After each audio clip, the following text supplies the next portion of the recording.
Hey, everybody. Welcome to another episode of the Owning It podcast. I'm your host, Paya Vu, where I talk to people who are forging their own path, who are owning it, and now empowering other people to forge their own path and to own it. And I am so honored to have today's guest, who is, quite frankly, the embodiment of all of that. And I'm going to name all her titles and hopefully I get them all. She is the author of Bridging the Confidence Gap: How Empowered Women Change the World. She is also a podcast host of the Tao of Self Confidence, and she's a confidence and leadership speaker, keynote speaker. Welcome, Sheena Yap Chan. Did I say everything right, Sheena? Yeah, thank you so much for having me. Super excited to be here today, Poyab. So thanks again. Yeah, yeah. So you just wrote a book. When did that book come out? Like your newest book? Yeah, it came out May of this year. It's called Bridging the Confidence Gap: How Empowered Women Change the World. And one of the reasons why I wrote that was because there was a report from the World Economic Forum that mentioned gender parity would be achieved at the earliest in the year 2154. So, but that was when I actually wrote the book, which was last summer. So Mhm. now it's delayed 4 more years. Four Oh more god, years. you said Yeah. 21, right? Not 20, What- no, 2154. So plus four, 2158. So it's probably going to take at least 5 generations before we see that, unfortunately. And at the rate we're going, I feel like we're it's going to take longer. And so for me, this was really important, especially as women, because as women, we're so capable. Like we can make it happen, but how we perceive ourselves really stops us from moving forward. And confidence is really about knowing you are capable, like knowing you are capable, even if you have no clue what you're doing, right? Like Mhm. say you want to be an astronaut and you're like, I don't even know how to do that, but I will find a way. And so you go on this journey. Is it perfect? No, there's going to be ups and downs, setbacks, challenges, but you know you can do it, you're capable, and you're going to do it. And so if each and every woman realized how capable they were and how much they believed in their capabilities, imagine what we could achieve. Imagine the impact that we could create. So that's why I wrote that book. Awesome, awesome. I think so many of us women discredit our capabilities because I don't know. Why do you think that is? Like writing this book, why do you think many women? I have my own theories too. Doing the work that I do, being a therapist, and just hearing people talk about like imposter syndrome for women, and I think a lot of women are expected to have imposter syndrome, and when they don't have imposter syndrome and they know they've earned it, it's like, well, she's cocky, she's arrogant. So, like, what do women need to do to show that you know what, I got this, I earned everything that I deserve to be here? Yeah, I think there's so many factors, right? I mean, just how women are treated in society, the biases we still go through. Imposter syndrome plays a huge role for women more than men. Cultural upbringing, there's certain traditions that we follow that we never question, and we really should because sometimes it affects us in a negative way. The perception of failure. I mean, I failed kindergarten for coloring outside the line, so that really hurt my confidence up until my Sorry, I adult. shouldn't laugh. I know. I That's Okay, you can laugh. serious. It sounds crazy, but it happened. Yeah. Um, and and yeah, just like the role of men and women, um, not being able to share what we feel. We're also very emotional, right? We tend to overthink a lot more than men. And I think there's been studies that show that women have actually more thoughts than men in their heads. And so that leads to more overthinking, which makes us resist taking action, right? Also, Mhm. perception of perfection. We think we have to be super perfect in order to create something when really you don't have to. I tell everyone we're all a hot mess, myself included. And when we can just show up more as our authentic self, um, people will appreciate that. Like uh, I just finished doing a talk at a manufacturing conference about confidence and leadership. And 1 hour before I was about to go to state on stage, I was like, I need to change up my presentation because I attended the morning session. I was listening to what what was happening in the industry, and I have no knowledge in manufacturing, like none. I have no idea, right? Like I Mhm. talk about manufacturing, I'm there to talk about um, confidence and leadership. And so, as I was hearing the trends, what's happening, I said, okay, I need to change this. I need to make it sound more like myself. And so, I'm there on the side, changing the thing, telling the people in the back, this is actually my presentation, delivered it, and everyone loved it.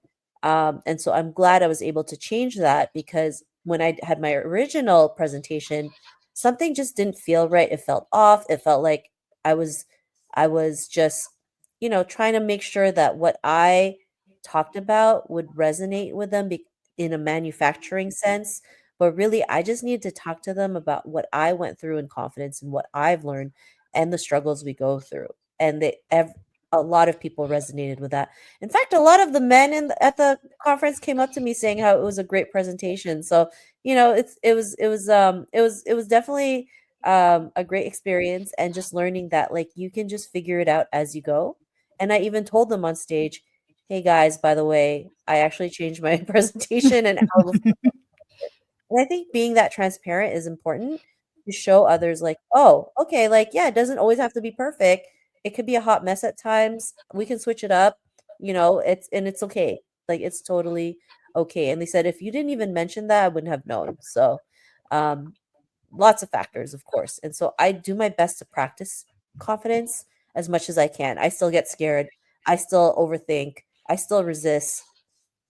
But I have to keep on reminding myself if I don't do this, nobody else will. So, yeah. Truer words. I think the word that I'm thinking of is authenticity. Like you were so authentic and they appreciated that you were authentic. Yeah, that they did.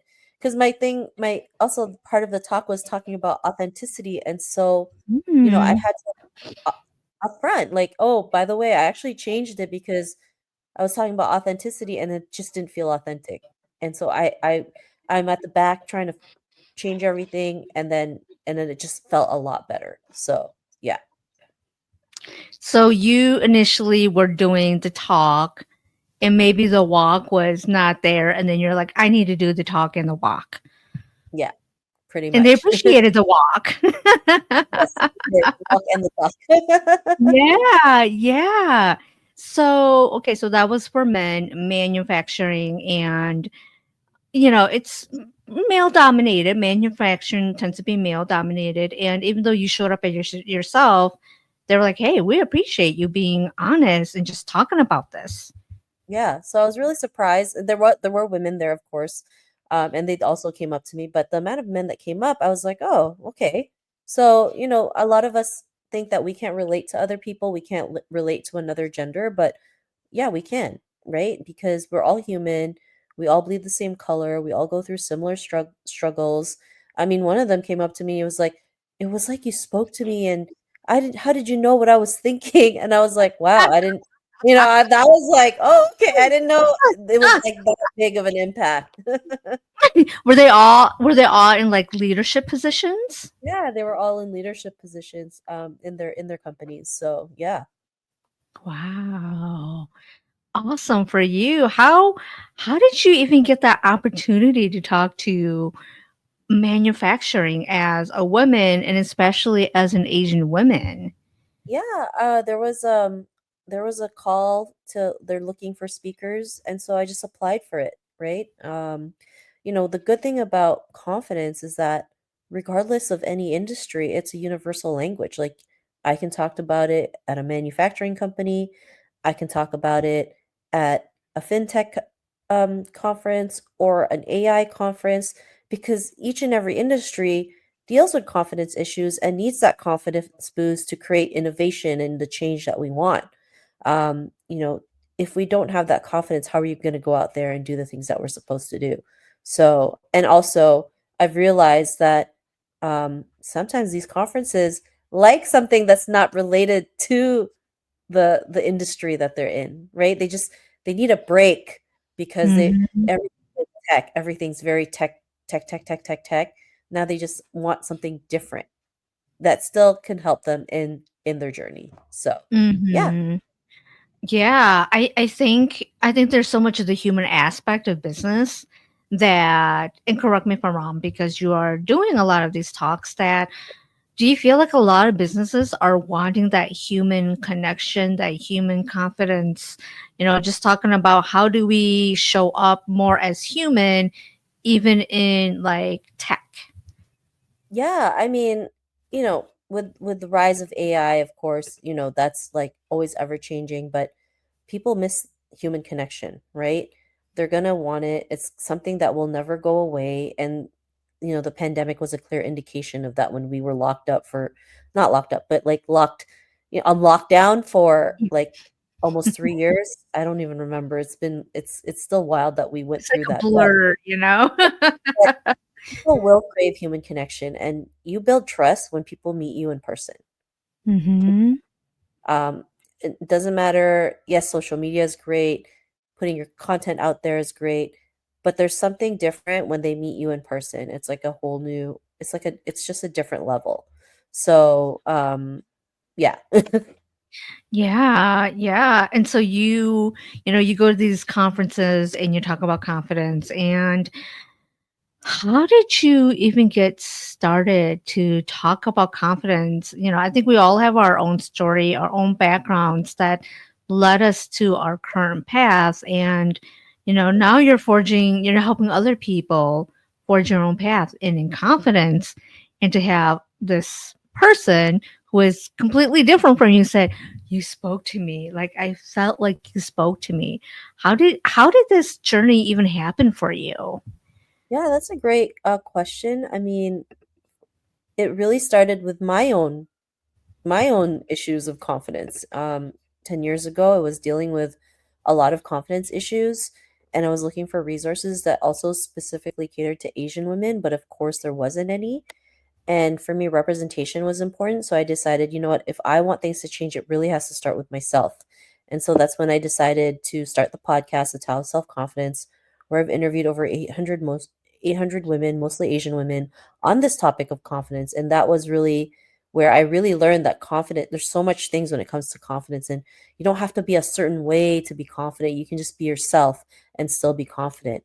And that that led to writing books and speaking because I realized, when it comes to books, there's not a lot of females writing books, let alone Asian females.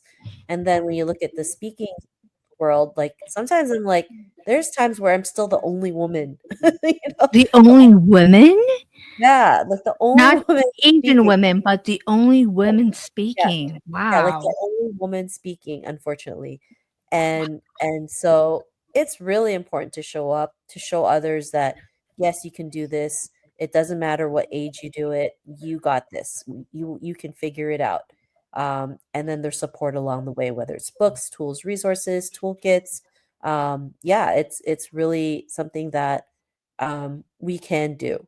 And I like remind women all the time, you can do this. You like I just pulled this out of my hat and I was able to make it happen. And if I can do it, you can do it as well. Because that's what men do. Men just pull things out You of do. their they just pull Ass? things out and like then they get results. And I'm like, Right. if we did the same, if we followed the same concept, like just imagine what we could achieve, right? And I get it. Men have been taught how to be confident. Women haven't. Like girls as young as 6 years old deal with confidence issues already. As Yeah. young as 6. So Hmm. that's a problem that needs to be changed, right? We need to start showing little girls that they're confident. That's Hmm. one thing. We've never been taught to to embrace rejection, right? Like you look Hmm. at the dating world, right? If a guy's at the club, his one goal is to get one number from one girl. Just one. Hmm. He will One. go through 100 no's, women slapping him, throwing their drinks at him, just like obnoxiously saying no. Hmm. As long as he gets one number, he got it. Hmm. He good, right? So if we did that, like just imagine how much more we can move forward, right? And I know it's not easy. I get it. Like rejection sucks, and I had to learn to push through it. there were times where I would eat my feelings because I went through so much rejection. I thought I was the biggest loser ever, not realizing it was just part of the process. And the Mhm. more we practice it, the better we get at it. Especially like when you're in sales and you get like, you know, 100 no's in a row, it can be debilitating. Like it can really bring your confidence down. But at the same time, sales is the greatest skill I think every person should have because it really Mhm. gives you that resilience, that confidence, that strength, that to keep moving forward. And there's nothing more empowering when someone gives you their credit card to say, I'm buying your service and or product. So, yeah. I totally agree. When I started this journey, I had so many no's, and you become, I don't want to say, you kind of learn how to struggle well. Does that make sense? Yeah. Yeah, you learn how to struggle well, and that's part of your path of owning it and forging it is like you're going to struggle, and it's going to struggle well. And what I mean by that is like you learn to take all the things that you said and be not take it personal and use it as okay, how do I modify? What do I need to do to make this so that it will work for me? Yeah, for sure. Yeah. So 10 years ago, what was like going on that you did not feel confident in yourself, or what was happening for you? Yeah, I mean, for me, I think I mean just being Asian, it's not always easy. Um, Yes. you're taught to live a certain way. You're taught to do as you're told, never make any noise. And, that can get to us because then we think, oh, we can't be ourselves. We have to be a certain person in order to be accepted, right? And so I had a lot of unlearning to do because, I was ingrained with this like notion that you have to do is follow the path, follow that one path that everyone's been following since like forever. And Mhm. that really hurts us because times have changed. We have to do things differently. So, um, yeah, a lot of inner work, a lot of realizations, a lot of like telling myself, like, I need to do better. I need to go out there and do something different, or else I'm just going to be in the same like rabbit hole, like for the rest of my life if I didn't go do something different. Yeah. And so, where did you grow up? I was born in the Philippines and I moved to Toronto when I was 7. So I've grew up in the Philippines and Toronto. And yeah, like especially here when you move here, there's nobody that looks like you in the media. You feel ashamed of your culture. You feel ashamed of how you look. You want to change your name. You want to change the way you want to have blonde hair and blue eyes to feel more accepted. And it took a while for me to realize that I'm beautiful, I'm great just who I am, what my culture is, and was able to, um, embrace it. So, Mhm. Yeah. When you hear Toronto, that's a big city. That's like a big international city. So for you to feel this way, um, it's kind of like, wow, okay, it's a well-known city. There's a lot of people, and yet you still felt this way. yeah, I mean, Toronto is a very multicultural city, right? And that's what I love about Toronto because it is multicultural. But at the same time, when you look at the media, you look at people on stages, it's not the same. So, so for me, I didn't see anybody that looked like me, so I always thought I wasn't able to go and be something because of it. And it took a lot out of me to realize, like, the importance of representation and why we have to forge that path. Because if not, it's going to be the same thing over and over again. Yeah, I love that. And so, what 10 years ago, like, where were you at life that you're like, I need to change this. I can't continue on because if I continue this way, it will be the rabbit hole. And I don't want to be part of that rabbit hole or that cycle. Yeah. So, a lot of unlearning, a lot of learning new things. It can take a toll on us. Yeah. Yeah. I think we all, being children of immigrants, especially, we are taught to survive. And what was your survival path? And which made you think, you know what, Yes, I'm on survival. I am living the life that everybody wanted me to do. I'm not thriving. Like, what was your path? Yeah, I mean, I thought I had to um survive, right? And Mhm. live that notion of success, having having working a full-time job, working till you retire, and I just couldn't see myself doing that. And not I'm not saying that's not success. That's not my definition of success, and everyone has a different definition of success. And it wasn't until my aunt passed away about 14 years ago 14 years ago, where I realized that life was so short and I didn't wanna live life full of regrets. And that's when I decided to start figuring out, "How am I gonna do this?" It didn't happen overnight, but it was the catalyst to be like, "I need to do something different. I want to live life on my terms. I want to be able to check everything off my bucket list. I didn't wanna wait until I retire to go travel the world." Like, what if I hit that age and I can't even do half the stuff because my body's aching, every part of your body's aching, just like, Mhm. once you hit 40, everything goes downhill, so As a 40-year-old, I wake up and I'm like, "Dude, is it because I didn't have water? Why do I have this headache? I'm not hungover because I haven't been drinking. So what is this?" So yes, as a 40-year-old, I can contest to that.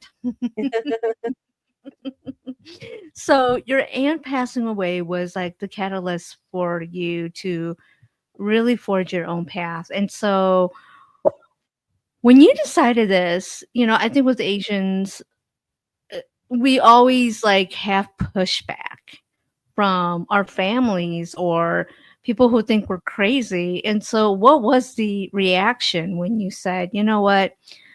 I'm going to quit my day-to-day job," which was what was your day-to-day job, by the way? I actually, I used to sell cardboard paper, so I did that for 12 years. 12 years, cardboard paper. So, was it kinda like, oh my god, like The Office? The Office sold paper, but not like Yeah, that, or theirs is was it like printed that? paper. This is like cardboard paper that, people would use to make, like, toothpaste boxes and things like that. Yeah, Hey, okay. So that kind of paper, not like the paper like The yeah. Office, okay. Oof, okay, so you did that for 12 years. How how did it feel for you? I mean, I actually liked what I did. I just didn't think this was it. I felt like there was a cap, and I thought there has to be more, right? Like, this can't just be it. And but a part of me was also scared because of what I was told, right? Success is you get a job, you work till you retire, and that's it. So I was too afraid to also, like, step out of it, right? Step out of my comfort zone. And so that's why it took a while for me to get over it and just do it.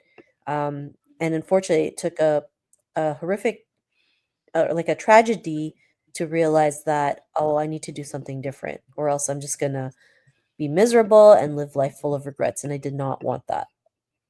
Mhm. Yeah, I think a lot of us, we wait and wait, and then we tell ourselves tomorrow, next week, next year, it becomes 5 years, 10 years.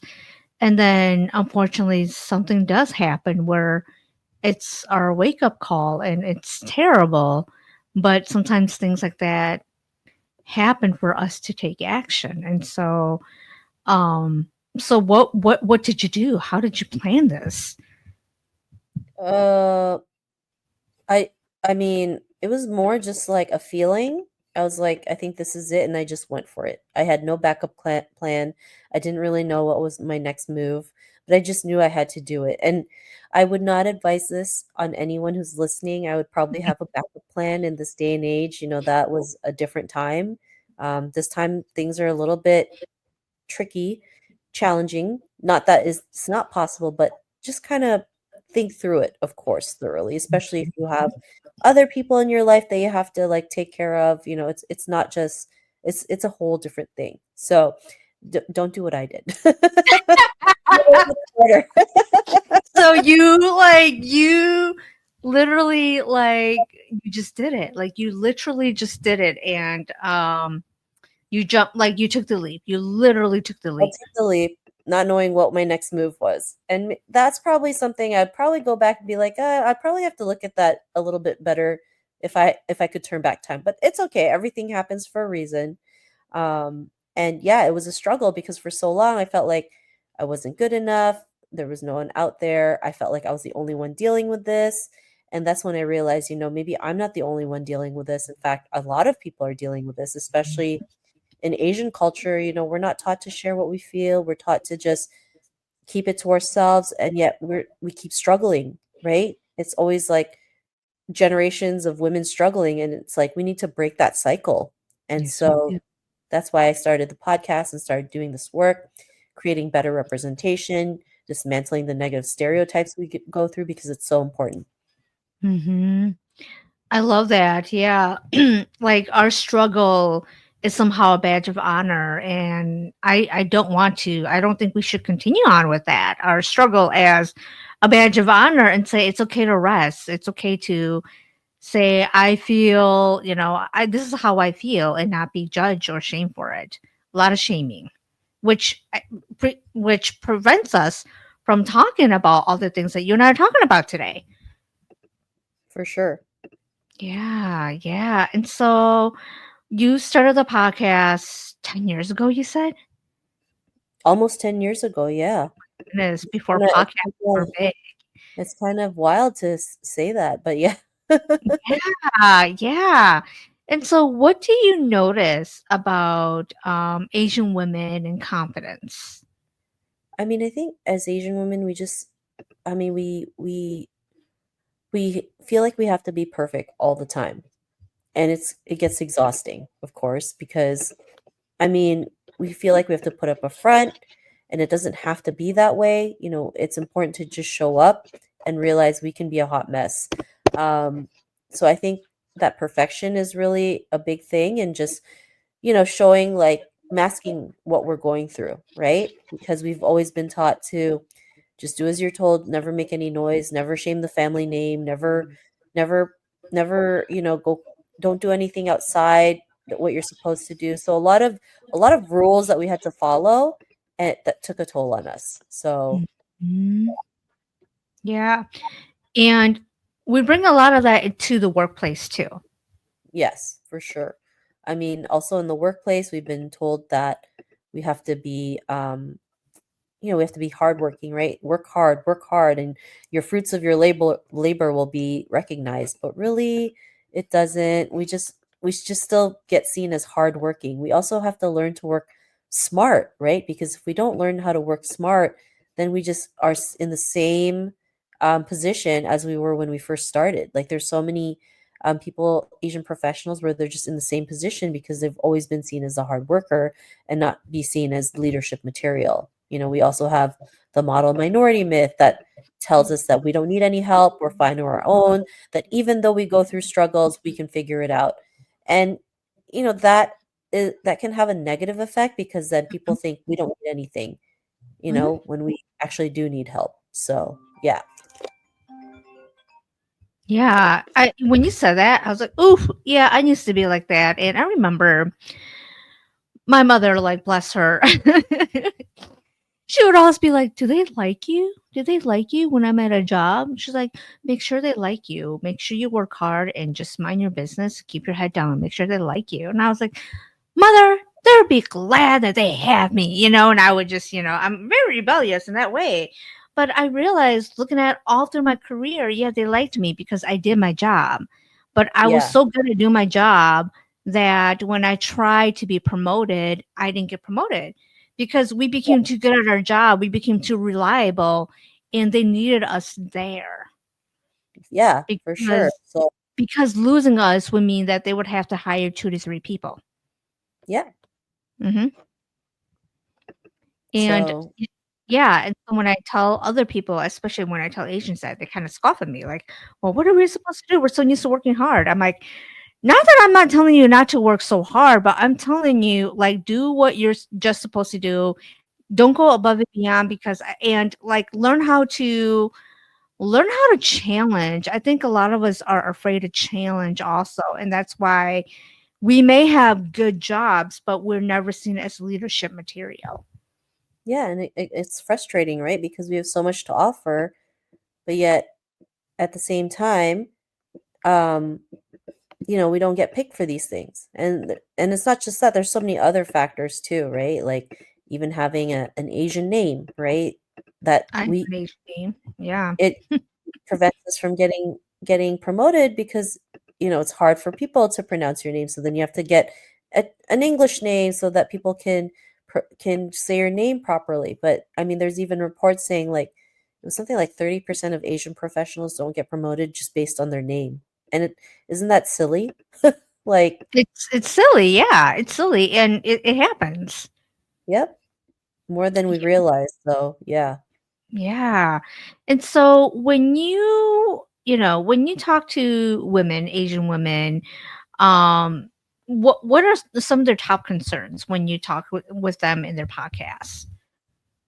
I mean, when I interview them, I usually just kind of ask them like, what did they go through, how they were able to overcome it, and it was like people pleasing, not making a decision, showing up to being perfect, not being able to share how they feel. So it was some these are similar things that we go through day in and day out, and I realized that we were all going through this. It's not just myself, and part of me felt a little bit not good, but I just felt like I wasn't alone, and I felt so much better knowing that I wasn't alone and Mm, that we can figure this out, right? If she was able like, if the person that I was able to, interview was able to come out of the situations she's in, then it was possible for me. So that's why sharing these stories are important, sharing what they've been through, how they were able to overcome it was so important to show them that it is possible. mhm. Yeah. Do you find that a lot of women finally realize, say, "You know what? I can do this on my own. I don't need to climb the corporate ladder because if I wait around, I'm never gonna get picked." Do you find that a lot of women, and especially, Asian or BIPOC women decide that, I might as well start my own business, or I might as well, do my own thing because if I wait around for corporate, I'm never gonna be picked. Yeah, I mean, a lot of women have gone to start their own business because, I mean, there's still a lot of unconscious bias, toxic work culture, that can debilitate a woman, right? And it's unfortunate this still happens. So they figure, why would I go through all that if I can just start my own business and I get to pick my own hours, do my own thing, and they're able to succeed in it as well. So I mean, we definitely need more women in corporate because, I mean, we have a lot of ideas, we have a lot of ways to help companies become better, and there's been reports about that when women in Fortune 500 positions, CEO positions, they've been able to increase their profit margins way more than male CEOs. So, um, it's tough because we still have like old mentality thinking, and we need to learn both sides need to learn how to move past that and do things differently.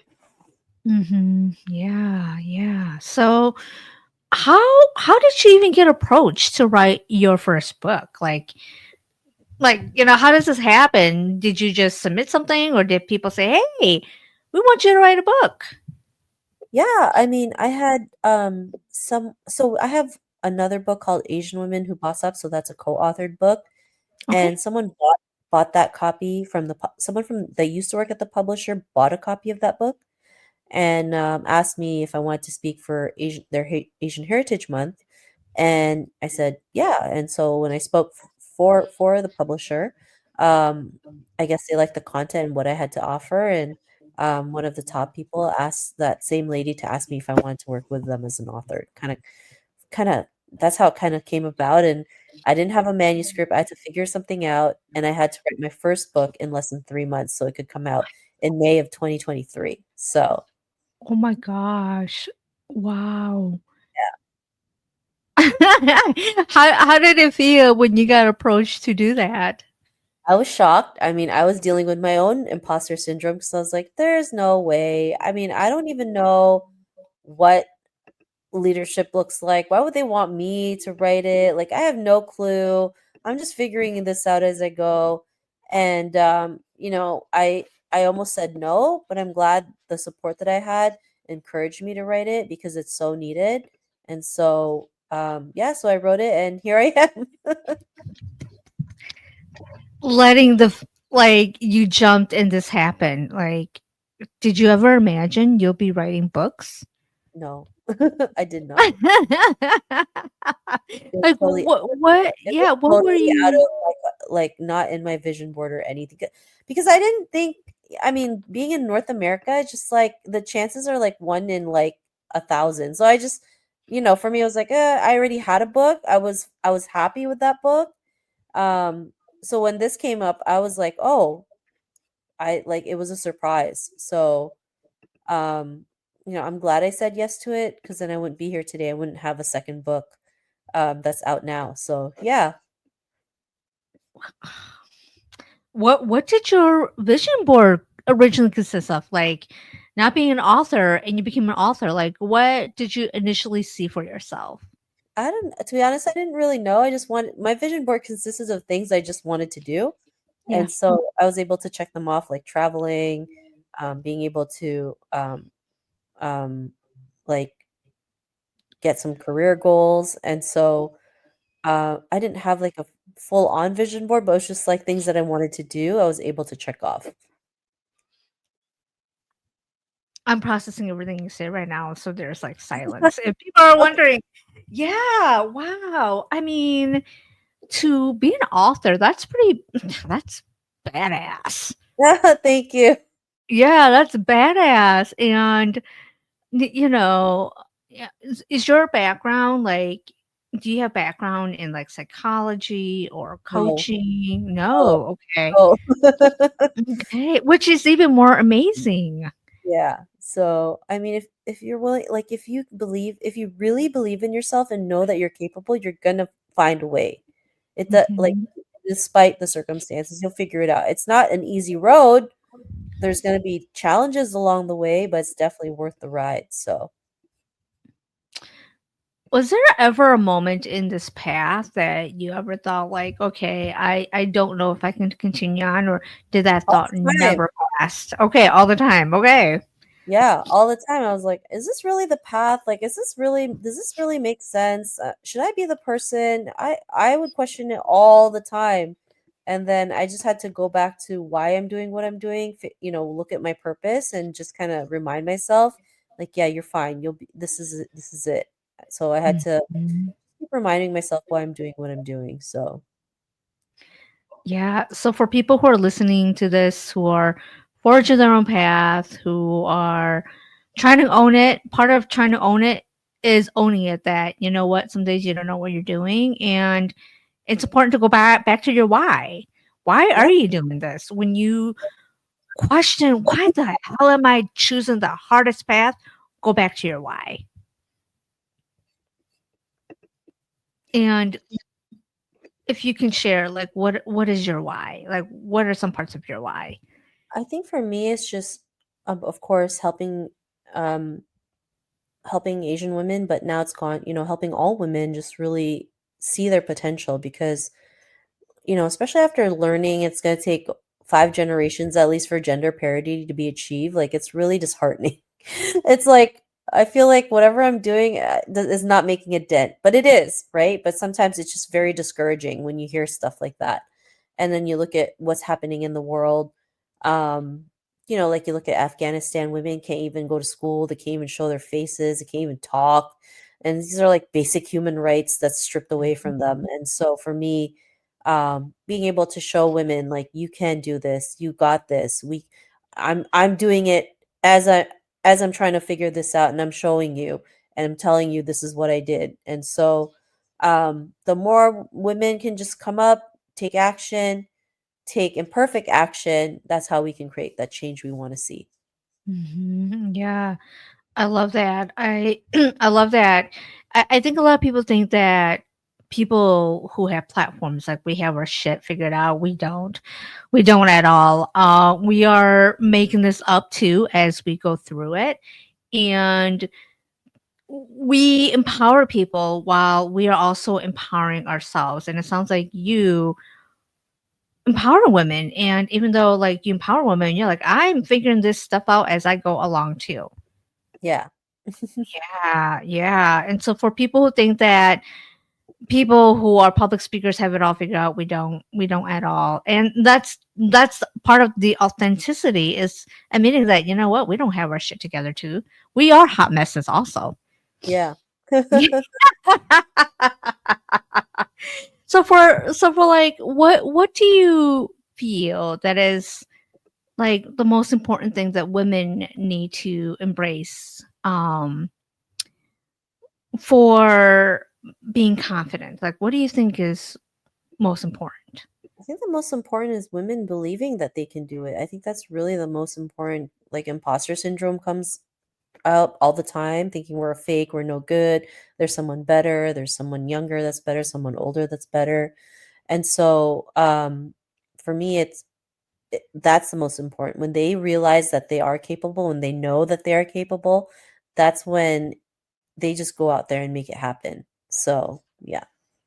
Yeah. The joke of, the mediocre, dude tends to be a white dude. And I agree. It's like we need to have that audacity, like have a type of audacity where we're just like, yeah, we can do it. Yeah, we can. We can. We over prepare and we don't think we're good enough. And do you work with women who embrace all of that and have actually been told, well, you're a little too much? Do you work with women like that too, or no? Yeah, I've heard it all, right? They're too much, they're no good.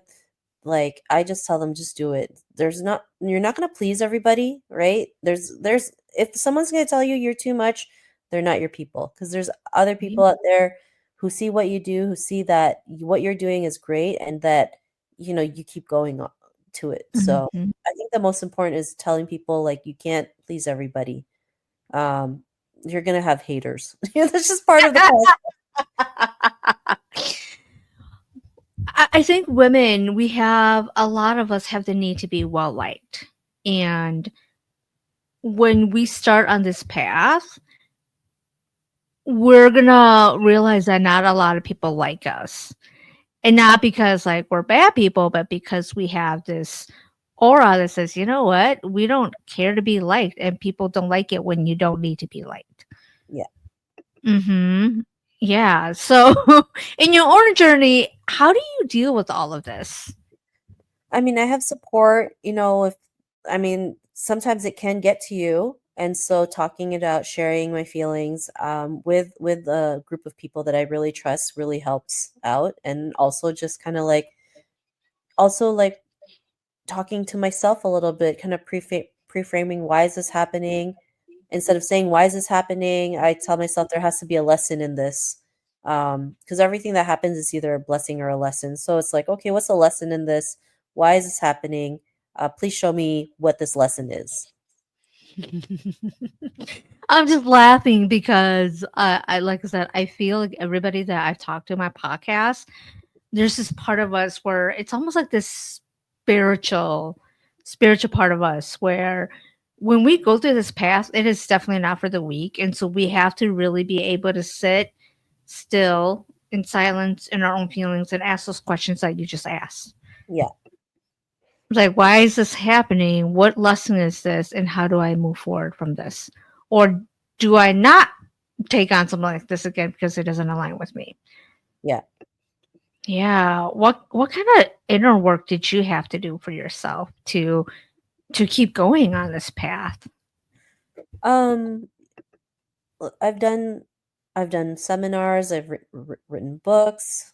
Being able to listen to the women that I've interviewed also helped out a lot. Um, Also, just like cleaning out or fixing my chakras. I've tried that as well. Um, just really digging deep, going to the root cause why I'm dealing with all these things. And, healing all this stuff isn't pretty. It's really ugly, but it's necessary so that we can move forward and be the person that we're meant to be. Yeah. When you said all that, I kind of felt like, ooh, ooh, ooh, yeah. Yeah, Sheena, I'm going through that too. So when you said all of that, it's like it's not pretty. And that's the hard part. I think a lot of us, especially growing up how we grew up, we hid behind a lot of things. We Yeah, hid behind our success. Like our trauma, forcing us to be success, and we think that that's gonna bring us a lot of happiness, which okay, it does for a certain extent. And then when it doesn't, it's like, what? Why am I feeling this way? So there's a lot of inner work that we have to do. For sure. Yeah. Okay. What else? What else do you feel that it's important for women to know about confidence? Um, I think it's important to learn to have courage first because that's how you build your confidence, right? We all have fears, we all go through fears, and it's important to push through them. And courage is where we can embrace the fear, push through it, and become confident when we go. hmm Where did you find your courage? I had to find my courage a lot of times in so many situations where fear came into place, right? hmm And like some was like doing video, being interviewed on like national Chinese television and blanking out. Yeah, so learning that, I didn't die, I'm still standing. I can tackle anything. Wow. So you've been interviewed on national Chinese TV? Yeah. Wow, that's amazing. You're international, girl. I just do what I can. What do they ask you like in national Chinese Oh, TV? it was during when the height of like the Stop Asian Hate movement. So Okay. I can't even remember what they asked me. I just remember the host asked me a question and I literally blanked out on national Chinese television. And 10 seconds in TV time is very long, right? It seems forever. So I realized I could, if I was able to go through that and I'm still here, then I can tackle anything. So that's why having courage is so important. It is. And like speaking a different language too, correct? Oh, it was an English show, so Oh, it's it's okay. in English. Okay.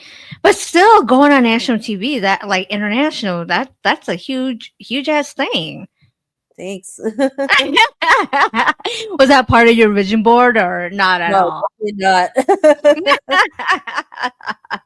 Courage. Yeah, you definitely have to have courage. And gosh, what do you feel like people who are watching and listening to this who have a lot of fear, especially women, Asian women, like, you talk about confidence, you talk about just doing it. What if they are still hesitant? Like how do you help them get out of the shell? You have to I think it's important that you don't need to do it alone. Having support is really important. There's someone out there who's cheering for you, or you're part of a community where people have the same fears as you, so you're doing it together instead of doing it alone. Yeah. As a therapist, I work with a lot of like Asian women and Asian children, and for certain cultures, it's very, I don't say mesh, but it's together. And so a lot of them are afraid to go out and do things because of being ostracized and um being shamed, because there's a lot of shame in our culture. And so where can people find these communities? Because you have a community, correct, to empower women. Yeah, I have a Facebook group. It's called Tao Queens. So if they look it up on Facebook, they can check it out. And I'll put all this in the description box too. Yeah. Okay. Um. Last question for you. What does owning it mean for you? I mean, I think owning it is just doing what makes you happy, right? Success is really about doing what makes you happy. Sometimes we get caught up in what's seen on social media, but if success looks like you just want to go to Costco on a Wednesday, that's success. Because if I go to Costco on the weekend, it's a madhouse. So, um, it took a while for me to realize like success is really just living life on my terms and being okay with it and not being ashamed of it. So, yeah.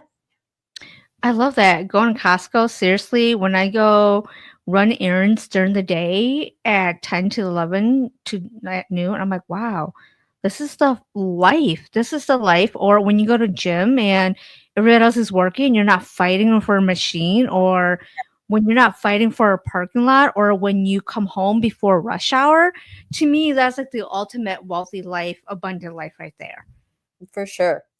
Yeah, yeah, or getting my hair cut, like not waiting till 5 or going to the store, not on the weekend. To me, that is like the biggest win ever. I'm like, wow, this is the ultimate life. And I didn't have to wait until I retired to have this life. Yeah. Yeah. So it doesn't have to be about Dubai and Chanel purses. I mean, if that's the life that you want, that's cool too. But I think to us, like ultimate wealth is going on shopping when it's not busy and saying hi to the cashier because you're not in a rush. Yeah. Yeah. Okay. Anything else you'd like to add before we end the episode? I think that's it.